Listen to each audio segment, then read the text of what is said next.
A very good morning to all of you. So moving further on geometry,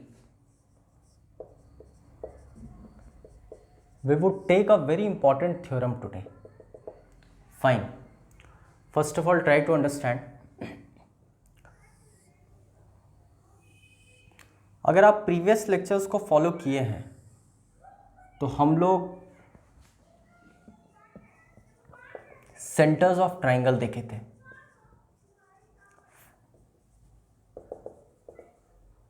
और हम लोग बात किए थे मीडियंस की, रैदर परपेंडिकुलर्स की, रैदर परपेंडिकुलर बाइसेक्टर की,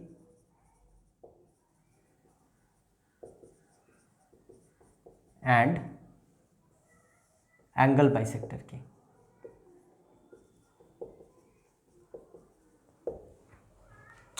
और सब के कॉरेस्पॉन्डिंग हम लोग एक सेंटर लोकेट किए थे। जैसे मीडियन से रिलेटेड सेंट्रॉइड आया था, परपेंडिकुलर से रिलेटेड ऑर्थो सेंटर आया था,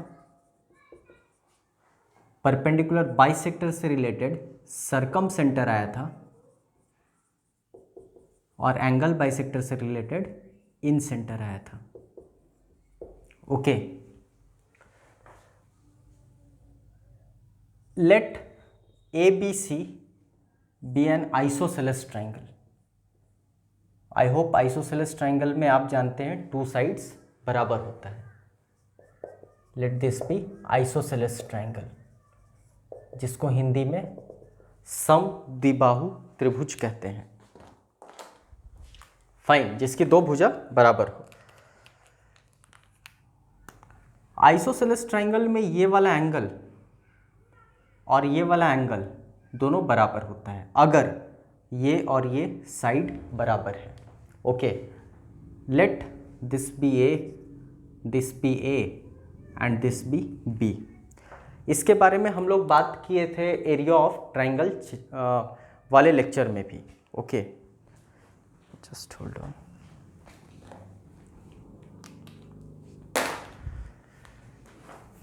फाइन, देखेंगे अगर हम यहां पर एक परपेंडिकुलर इंटेंशनली इस पर डाल दें, late this be a perpendicular. अब द मोमेंट ये परपेंडिकुलर हुआ दैट मीन्स ये 90 डिग्री हुआ। ओके, अब आप इस ट्राइंगल को और इस ट्राइंगल को ध्यान से देखेंगे। Let this point be D, इस पॉइंट को डी मान लेते हैं।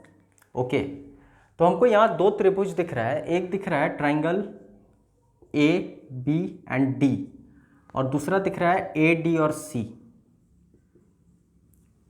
Okay, I hope standard 8th 9th वाले ज्योमेट्री को आप अगर रिमाइंड कर रहे होंगे तो एक ऐसा सिंबल होता था, ओके, जिसको हम लोग कहते थे कॉन्ग्रुएंट, कॉन्ग्रुएंसी, हिंदी में जिसको सर्वांगसम कहा जाता था। फाइन, हिंदी के अगर टर्म को आप तोड़ोगे, सर्व अंग सम, दैट मीन्स जो पूरी तरह से ओवरलैप कर जाए, सुपर इम्पोज कर जाए, तो उस तरह के ट्राइंगल को कॉन्ग्रुएंट ट्राइंगल कहा जाता था। फाइन, कॉन्ग्रुएंसी में there is a property named RHS। वो केवल राइट एंगल ट्राइंगल पे ही एप्लीकेबल होता था। कॉन्ग्रुएंसी के लिए हम लोग एक पूरा लेक्चर डेडिकेट करेंगे। इनफैक्ट कॉन्ग्रुएंसी से आपके ऑब्जेक्टिव क्वेश्चंस भी बनते हैं, तो we would dedicate one complete lecture for that. Okay, still for the time being आप इतना जान लो कि अगर दो राइट एंगल ट्राइंगल इस तरह से है, लेट इट बी,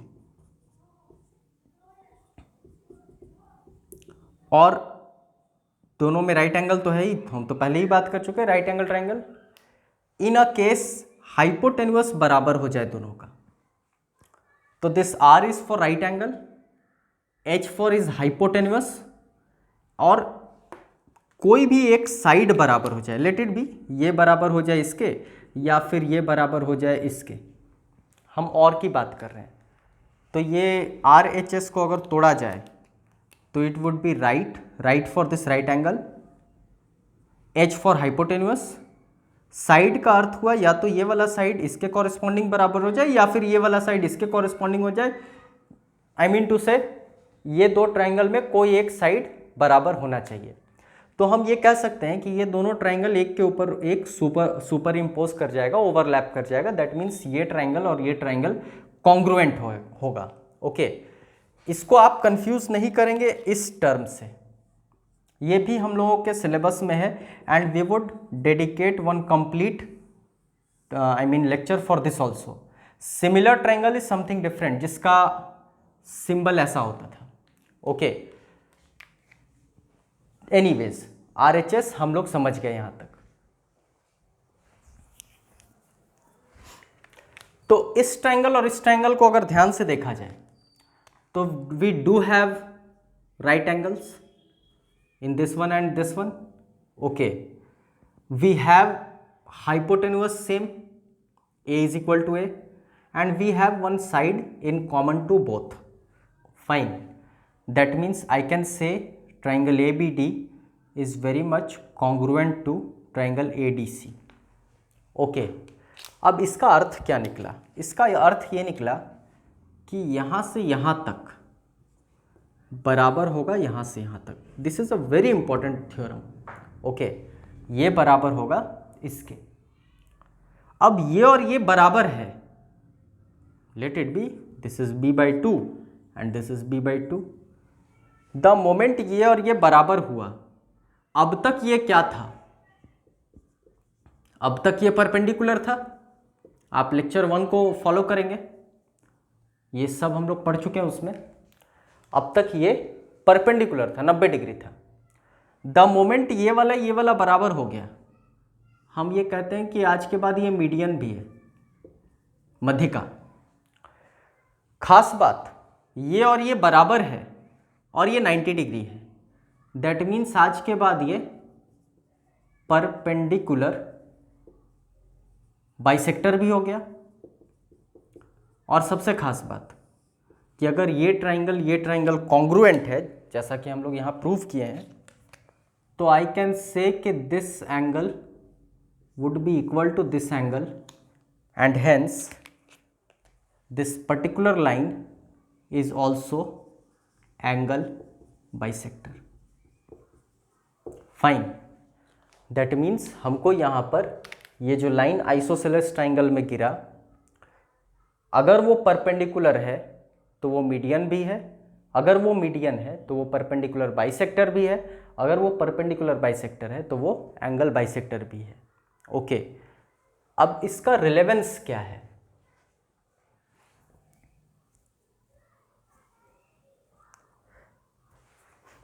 आपको दिखेगा इसका रिलेवेंस, या फिर इस थ्योरम को हम नोटिफाई कैसे करें। तो ध्यान रखेंगे आप, एक इस तरफ से भी जा सकता है ऐसा। ओके, लेकिन क्या ये साइड बराबर है? आई होप ये बी है, ये ए है। दैट मीन्स जो कुछ भी हम लोग प्रूफ किए हैं RHS वाला, राइट हाइपोटेन्यूअस साइड, वो एप्लीकेबल नहीं होगा। क्योंकि ठीक है, ये 90 डिग्री मान लो आप हो जाता है, लेकिन हाइपोटेन्यूअस सेम नहीं होगा, तो ये RHS वैलिडेट नहीं होगा। RHS वैलिडेट नहीं होगा तो ये वाला ट्राइंगल और ये वाला ट्राइंगल कॉन्ग्रुएंट नहीं होगा। That means we can not apply the same logic from this vertex rather from this vertex. तो ये दोनों एंगल क्या था? ये दोनों एंगल सेम था। तो अनइक्वल एंगल ये था। एक आइसोसेलेस ट्राइंगल में, एक समद्विबाहु त्रिभुज में, ये और ये भुजा बराबर होता है और ये कोण बराबर होता है। तो ये अनइक्वल कोण है। तो अब आप यहां पर नोटिफाई करेंगे median from unequal angle, this is very important, is also perpendicular, is also perpendicular bisector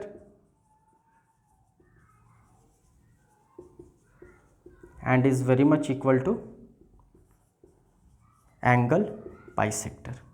Okay, this is the basic concept कि किसी भी आइसोसेलेस ट्रायंगल में, आई रिपीट, एक आइसोसेलेस ट्रायंगल अगर ऐसा है, ये एंगल इक्वल होता है, ये अनइक्वल एंगल होता है, तो इससे जो परपेंडिकुलर गिरेगा या इससे जो मीडियन गिरेगा या इससे जो परपेंडिकुलर बाइसेक्टर गिरेगा या जो इससे एंगुलर बाइसेक्टर गिरेगा, वो चारों आई मीन टू से एक ही होगा। एनीवेज,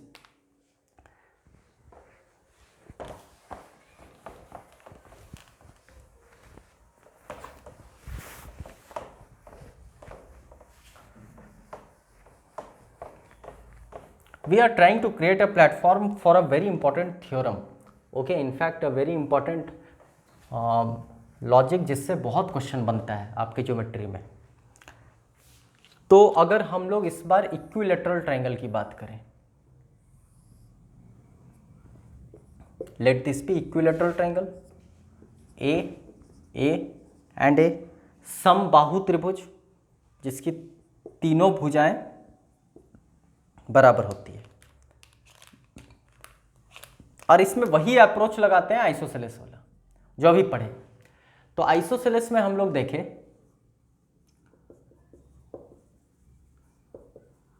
आइसोसेलेस में देखें हम लोग कि अनइक्वल एंगल से जो मीडियन निकलता है वो परपेंडिकुलर के बराबर होता है, या वही होता है परपेंडिकुलर भी, वही परपेंडिकुलर बाइसेक्टर भी होता है, और वही एंगुलर बाइसेक्टर भी होता है या एंगल बाइसेक्टर भी होता है। मतलब ये चारों एक ही लाइन रहेगा। तो ये तो बात हुआ जब आइसोसेलेस ट्रायंगल था। क्या हम इक्विलैटरल ट्रायंगल को इस दिशा से अगर देखें तो वो एक आइसोसेलेस ट्रायंगल है? ठीक है, हम इसके बारे में बात नहीं कर रहे। ये और ये साइड तो बराबर है, ये और ये साइड बराबर है, दैट मीन्स वो आइसोसेलेस ट्रायंगल है। और आइसोसेलेस ट्रायंगल वाली प्रॉपर्टी अगर लगाते हैं तो ये वाला जो लाइन निकल कर आएगा वो ये चारों होगा। ओके, अगर थोड़ा भी कंफ्यूजन हो, सेम लॉजिक, परपेंडिकुलर गिरा दो। आप परपेंडिकुलर गिरा दोगे, बोलोगे ये a/2, ये a/2, क्योंकि तो ये तो इक्विलैटरल ट्रायंगल है। हम बात करें इक्विलैटरल ट्रायंगल की, समबाहु त्रिभुज की। ओके, और इक्विलैटरल ट्रायंगल में तीनों बराबर होता है, तो ये a/2, ये a/2, 90 डिग्री हम गिरा दिए, ये h मान लेते हैं। तो ये तो बड़ी आसानी से प्रूफ हो गया ना, कि प्रूव हो गया कि ये वाला त्रिभुज, आई मीन टू से ये और ये कॉन्ग्रुएंट है। कैसे? a/2, a/2, a, h, h. There are number of methods to just prove that this triangle and this triangle are, या फिर is congruent to each other. Anyways, क्या इस तरफ से अगर हम एक लाइन डालते हैं, let this be perpendicular, तो क्या फिर से प्रूफ हो जाएगा? इस तरफ a और ये भी तो a है, तो आइसोसेलेस ट्रायंगल के माफिक दिख रहा है। या आप प्रूफ करके देख लो, यहाँ से यहाँ होगा a/2, यहाँ से यहाँ होगा a/2। सिमिलरली अगर इधर से आप एक लाइन गिराते हो तो यहाँ से यहाँ होगा a/2 और यहाँ से यहाँ होगा a/2। इसका अर्थ ये हुआ कि एक इक्विलैटरल ट्रायंगल में, now this is very important, जब तक वो सम द्विबाहु त्रिभुज है, आइसोसेलेस ट्रायंगल है, तो केवल अनइक्वल एंगल से जो वर्ड निकल कर आता है, मीडियन, परपेंडिकुलर बाइसेक्टर या एंगल बाइसेक्टर, वो चारों बराबर होता है। लेकिन if this is an equilateral triangle, तो ये अगर मीडियन है तो वही परपेंडिकुलर है, तो वही परपेंडिकुलर बाइसेक्टर है, तो वही एंगल बाइसेक्टर। ये छोटा छोटा चीज़ है, लेकिन बड़ा इंपॉर्टेंट है। फाइन, ये तो इस वर्टेक्स से हुआ। खास बात कि ये वर्टेक्स से जो जाएगा इसके साथ भी ये वैलिड है। खास बात कि ये वाले वर्टेक्स से जो जाएगा इसके साथ भी ये चीज़ वैलिड है। तो यहाँ निकल कर क्या आया?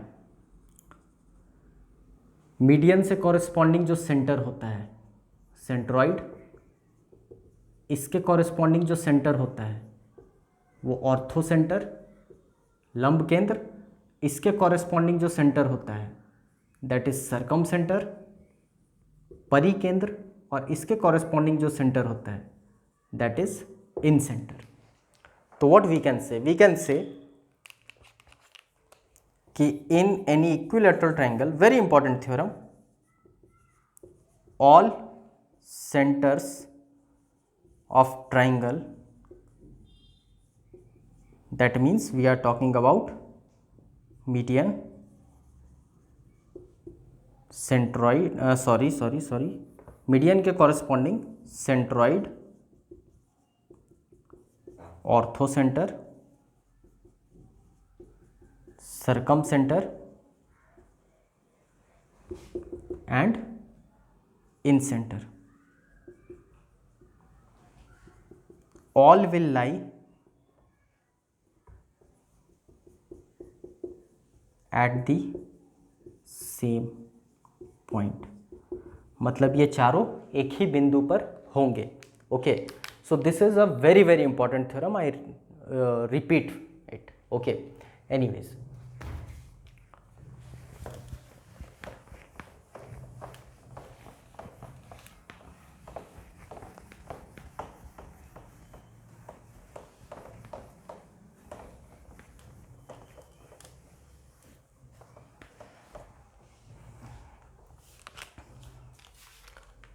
now let's come to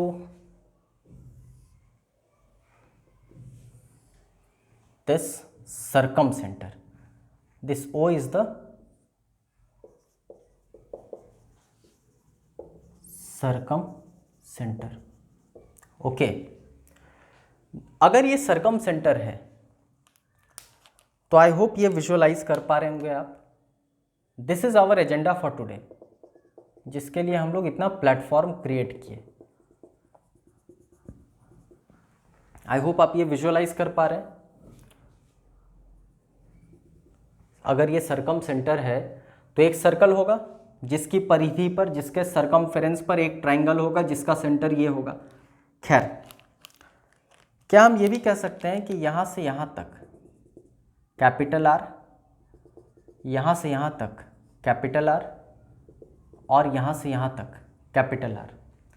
आप अगर last to last lecture follow किए होंगे तो जब ओ सर्कम सेंटर है तो अगर हम इसका नाम दे दें ए, बी एंड सी, तो ये एंगल के डबल होता है ये वाला angle. That means angle B O C will be equal to twice of angle A. ये हम लोग पढ़ चुके हैं। अब अगर इस ट्राइंगल को हम देखें, that means in triangle O B C, क्या ये आर और ये आर है? तो is it one type of isosceles triangle? और अगर ये आइसोसेलेस ट्राइंगल है तो हम यहाँ पर अगर एक परपेंडिकुलर गिरा दें, this is one intentional perpendicular, let it be H. Okay, तो कैन आई से कि ये परपेंडिकुलर है तो मीडियन है तो एंगल बाइसेक्टर है तो परपेंडिकुलर बाइसेक्टर, जो अभी हम लोग पढ़े। इसका अर्थ ये हुआ कि बड़ी आसानी से हम without any kind of proof isosceles triangle, उस पर परपेंडिकुलर गिरा, मतलब ये होगा ये वाला और ये वाला बराबर होगा।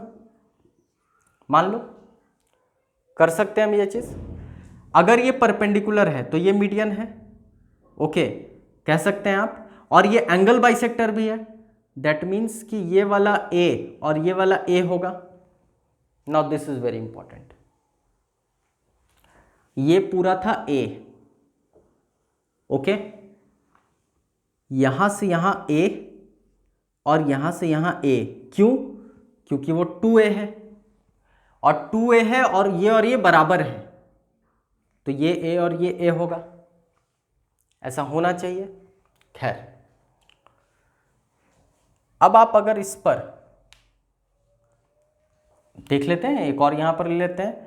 मान लो आप यहां से यहां इसका नोटेशन ले लेते हैं a/2 और ये ले लेते हैं a/2। कैसे? तो a के उल्टे साइड पे आया स्मॉल a, तो ये a/2 और ये a/2, ऐसा किया जा सकता है।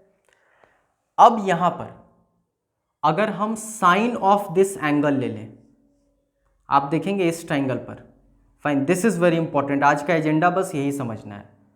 अगर हम ओ बी और इसका नाम दे देते हैं लेट अस सपोज डी, तो in triangle O B and D, O B and D हम साइन ऑफ दिस एंगल ले लें, that means sine of A. तो आप देखेंगे इस दिशा से देखेंगे तो उसके लिए परपेंडिकुलर ये वाला होगा,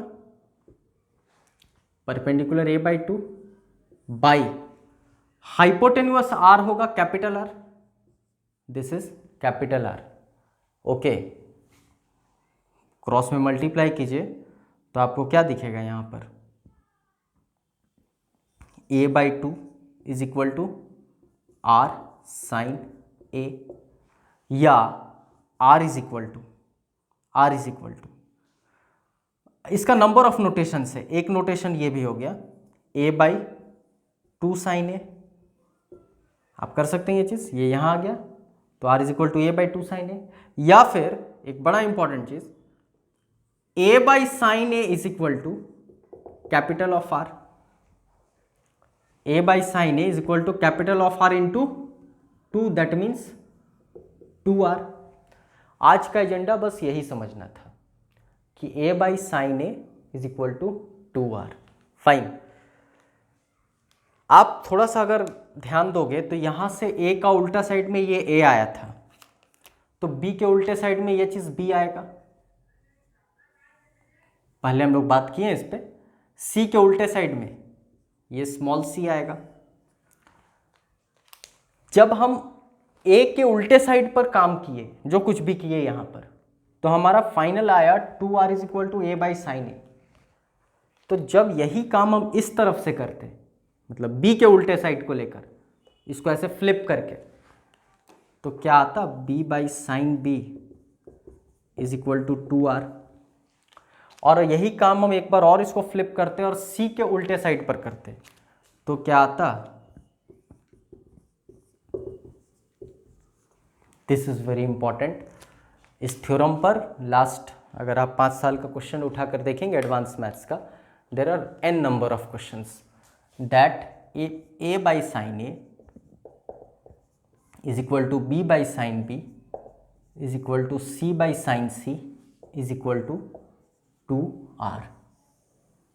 फाइन, इतने तक ही नहीं है, इसके और भी इम्प्लीकेशंस है, वो देखेंगे हम लोग।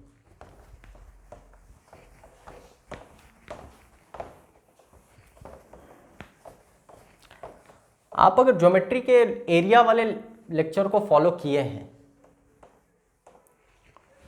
तो वहां पर हम लोग पढ़े थे, talking about a general triangle, A के उल्टे साइड पे ए, बी के उल्टे साइड पे बी, सी के उल्टे साइड पे सी। हम लोग बात किए थे एरिया के बारे में, और एरिया बराबर आया था हाफ। अगर हम इस साइड को ले रहे हैं मतलब ए, अगर हम इस साइड को ले रहे हैं सी, तो साइन ऑफ दिस एंगल होगा। आप एक बार प्रीवियस लेक्चर देख लेंगे, हम लोग एरिया के बारे में बात किए थे। हाफ, अगर ये वाला साइड ले रहे हैं ए, अगर ये वाला साइड ले रहे हैं बी, तो इन दोनों के बीच में ये वाला एंगल होगा साइन सी। हम लोग बात किए थे एरिया के बारे में कि अगर ये वाला साइड ले रहे हैं बी, ये वाला साइड ले रहे हैं सी, तो इन दोनों के बीच का एंगल होगा let us suppose sine A. Okay, खास बात हम लोग पढ़े हैं अभी, A by sine A, B by sine B, C by sine C is equal to 2r। अगर आप साइन ए बराबर देखेंगे, साइन ए बराबर इसको उधर इसको इधर a बाई 2r, आप देखेंगे साइन बी बराबर, यहाँ इसको इक्वेट करेंगे तो b बाई 2r, आप देखेंगे साइन c बराबर इसको इधर c बाई 2r। कुछ नहीं करना है, नाम दे देते हैं, let this be equation number 1, let this be equation number 2, let this be equation number 3। Okay, sine A यहाँ पर है, साइन ए बिठा देते हैं। तो एरिया बराबर क्या दिखा, हाफ बी सी साइन ए का वैल्यू a/2r, क्या निकल कर आया, ABC/4r। जरा देखते हैं, इस पर बिठा कर देखते हैं, साइन बी पर, ये हम इक्वेशन 3 पर बिठाए हैं। आई होप आप समझ पा रहे हैं, a/2r हम निकाले हैं साइन ए का वैल्यू। अगर इक्वेशन 2 पर बिठाते हैं, आप गौर से देखेंगे, half A B sine c/2r which implies ABC/4r. This is from equation which was 2. अब आते हैं इक्वेशन नंबर 1 पे। These are just cross check, a into c into sine of b/2r, which implies, so this is a very important connection between your circumradius and area of triangle। Area of triangle और circum radius के बीच ये बहुत important relation होता है। ध्यान रहे, हम बात करें एक जनरल ट्राइंगल की। एनीवेज, हम ये चेक करना चाहते हैं कि whether this formula is correct और not. Okay, so in a case of equilateral triangle हम लोग पढ़ चुके हैं प्रीवियस लेक्चर्स में, एरिया होता है √3/4 a²। Okay fine. तो अच्छा, इन फ्यूचर हम लोग ये भी पढ़ेंगे कि there is a relation between, या इसको देख ही लेते हैं, तुरंत समझ में आ जाएगा। Just hold on, I will take this topic. तो हम लोग यहां पर देखें, this was from equation 1। Okay, तो हम लोग यहां पर देखें कि एरिया का एक जनरल ट्राइंगल के लिए, I am talking about general triangle. Okay, तो जनरल ट्राइंगल के केस में हम लोग देखें कि area will be equal to a into B into C by 4r। I hope things are very clear. For equilateral triangle, I need to give some more concepts. Okay, so we would continue that topic in our next class. Thank you.